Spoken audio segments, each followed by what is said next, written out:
Bonjour à vous trois. Bonsoir. Alors, ce budget, c'était un jeu d'équilibriste pour la ministre Freeland. Elle avait prévenu que son gouvernement aurait à la fois de la compassion et serait fiscalement responsable. Je vous demande à chacun d'entre vous, est-ce que Mme Freeland a passé le test, Althia? Il y a beaucoup de gens qui vont dire non. Équilibriste, mais plus équilibré. Il n'y a même plus de retour à l'équilibre du tout. C'est beaucoup d'argent, 43 milliards de dollars de dépenses juste cette année. On rentre vraiment dans une situation où c'est comme si on a oublié ça vaut quoi 1 milliard de dollars. Avant, c'était un gros chiffre, 1 milliard. Maintenant, on met des centaines de millions ici et là. On n'en fait même pas mention dans le communiqué de presse. Il y a beaucoup de gros investissements pour la transition vers le net zéro en 2050. Est-ce que ça va livrer? On ne le sait pas. Puis même le ministère des Finances nous dit, en toute honnêteté, qu'ils ne le savent pas non plus. Ils misent sur ils font un gros pari, puis ils espèrent que ça va livrer. Joël Denis. On vous a exécuté un budget de transition entre la prochaine élection, entre maintenant et les prochaines élections. Je ne pense pas que ça va nous mener vers des élections, ce genre de budget-là. Transition qui va peut-être nous permettre de passer à travers la période d'inflation que l'on vit avec des mesures proposées ciblées pour les personnes les moins bien nanties de la société. Et transition face aux États-Unis. On veut répliquer à ce qui a été fait aux États-Unis, tenter de rivaliser, mais avec des moyens moins élevés. Donc, ça aussi, c'est une transition vers la nouvelle économie plus verte. C'est le pari que fait le gouvernement. Catherine. J'ai l'impression que Chef Freeland avait beaucoup de contraintes, parce que déjà, il y avait ces milliards pour la santé qui ont déjà été négociés avec les provinces. Évidemment, il fallait y avoir des milliards pour répondre, comme Joël Denis a dit, aux mesures pour l'énergie propre annoncées aux États-Unis. Et entre tout ça, on a essayé d'ajouter quand même quelques mesures pour l'abordabilité. Donc, je dirais pas beaucoup de surprises dans ce budget-là. Et de manière générale, bon, elle est tentée de satisfaire tout le monde, mais j'ai l'impression qu'il y aura quand même pas mal de critiques. Ouais. Sur le remboursement de la TPS pour l'épicerie, ça s'adresse à 11 millions de Canadiens. Joël Denis, est-ce que c'est vraiment une nouveauté?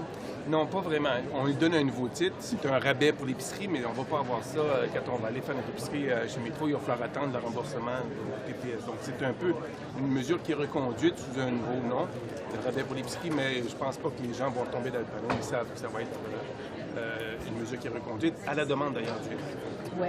Pour ce qui est du programme de soins dentaires, on voit que les coûts ont explosé, 7 milliards de plus sur 5 ans. Catherine, est-ce que le gouvernement avait bien évalué, vous pensez, ces demandes NPD?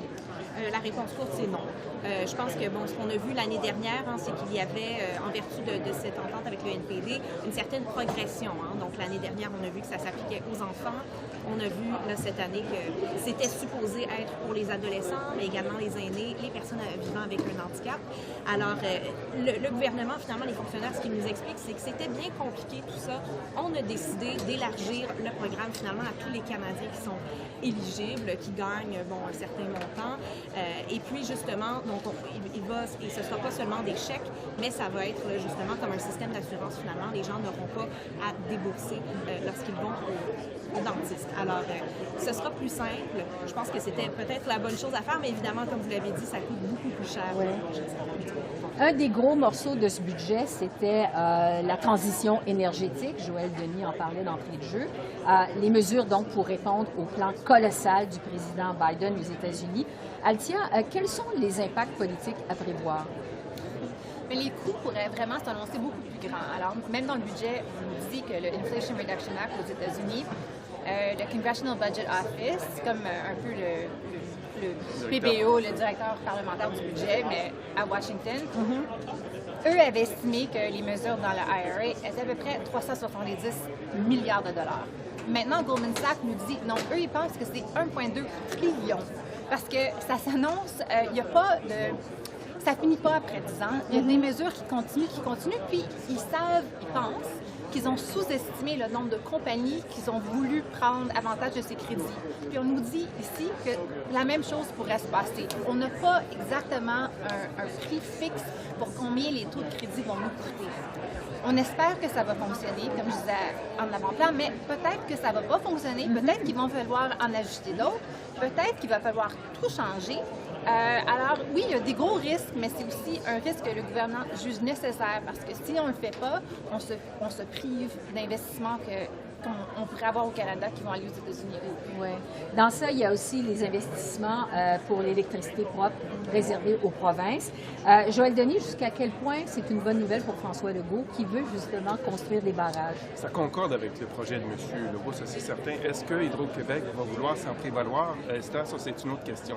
Dans le passé, j'ai posé la question au gouvernement Legault et il m'a dit qu'on était un petit peu frileux à accepter des subventions d'Ottawa. Pourquoi? Parce que ça pourrait être vu comme une subvention, justement, aux yeux des Américains et peut-être empêcher le Québec d'exporter son électricité sur le marché américain. Les Américains regardent ça de très près. Il pourrait y avoir une plainte auprès du commerce international. Donc, ça reste à voir si l'Hydro-Québec va vouloir utiliser ce genre de crédit-là. Mais évidemment, je pense que c'est quand même une bonne nouvelle. C'est une façon de l'utiliser pour contourner les apparences comme quoi ça peut être une subvention directe du gouvernement fédéral à Hydro-Québec. Je pense qu'Hydro-Québec va être là parce que les investissements nécessaires sont colossaux pour les prochaines années, même pour Hydro-Québec. Oui. Sur l'ingérence étrangère, maintenant, Ottawa annonce près de 50 millions pour améliorer les enquêtes de la GRC et pour aussi un nouveau bureau national de lutte contre l'ingérence étrangère. Catherine, est-ce que vous pensez que ça va faire baisser la pression sur les libéraux? Non, j'ai pas l'impression. Plutôt, j'ai l'impression, parce que, bon, on parle de petits montants quand même, là, c'est sûrement des ajouts de dernière minute, justement, pour essayer de faire baisser la pression. Ce sera un argument de plus que Justin Trudeau pourra utiliser à l'avenir, de dire, mais écoutez, on donne de l'argent supplémentaire à la GRC là, pour qu'elle fasse son travail, finalement, et on vient construire ce bureau-là. Mais j'ai quand même l'impression que, bon, ça ne vient pas là, régler le problème principal qui est ce besoin d'avoir une enquête publique là, en bonne et due forme. Mais bon, ce sont des outils. Peut-être que c'était un ajout de dernière minute, là, disons. On a demandé au ministère des Finances de l'ajouter. Joël Denis. Bien, ce serait intéressant si le rapporteur spécial, David Johnston, propose une commission d'enquête publique. Il n'y a pas de fonds qui a été mis à la disposition de cette mesure-là. Donc, évidemment, une enquête publique, ça peut coûter 20-30 millions. C'est l'équivalent de ce qui va être dépensé pour lutter contre l'ingérence étrangère, mais ça reste à voir. Mais ça ne changera pas la demande des partis d'opposition qui réclament à haut prix une enquête publique sur l'ingérence étrangère. Ouais. C'est un budget qui est présenté dans un contexte de gouvernement minoritaire. On a senti d'ailleurs l'influence du NPD dans ce budget-là. Est-ce qu'on peut s'attendre à des élections sous peu, Althia? Non. Très clairement, il y a beaucoup de choses qui vont plaire au NPD. On savait déjà qu'eux, ils savaient déjà qu'est-ce qu'il y avait dans le budget qui leur plairait. Je dirais qu'il y a peut-être, si M. Singh voulait trouver des fautes dans le budget, oui, de 15 milliards de dollars pour Carbon Capture Sequestration. Oui. Je m'excuse. Le captage du carbone. En français. Ça, c'est une subvention. Pour les compagnies pétrolières. Alors, dans l'entente du NPD, c'était clair que c'était pas une chose que le NPD voulait voir. Alors, si M. Singh voulait vraiment déclencher des élections, bon, il y a une excuse, il y a une raison dans le budget, mais c'est très clair qu'il n'y a aucune intention à faire ça. Joël Denis, est-ce qu'on peut s'attendre à des élections sous peu? Non, parce qu'il n'y a aucun parti qui a un appétit assez important pour provoquer des élections. Et ça prend le concours des 3 partis d'opposition pour défaire le gouvernement. On va encore voir Justin Trudeau se rendre directement au gouvernement général. Ce qu'il ne fera pas, il l'a fait la dernière fois et ça ne lui a pas rapporté les dividendes promis. Catherine, les suites de ce budget? Bon, j'ai pas l'impression que c'est un budget qui va marquer l'histoire. Je pense que c'est un budget... Ce n'est certainement pas un budget préélectoral. Je pense que le budget préélectoral, on l'aura l'année prochaine. Hein. C'est là qu'on aura des grosses promesses, des grosses dépenses, là, beaucoup plus de milliards également.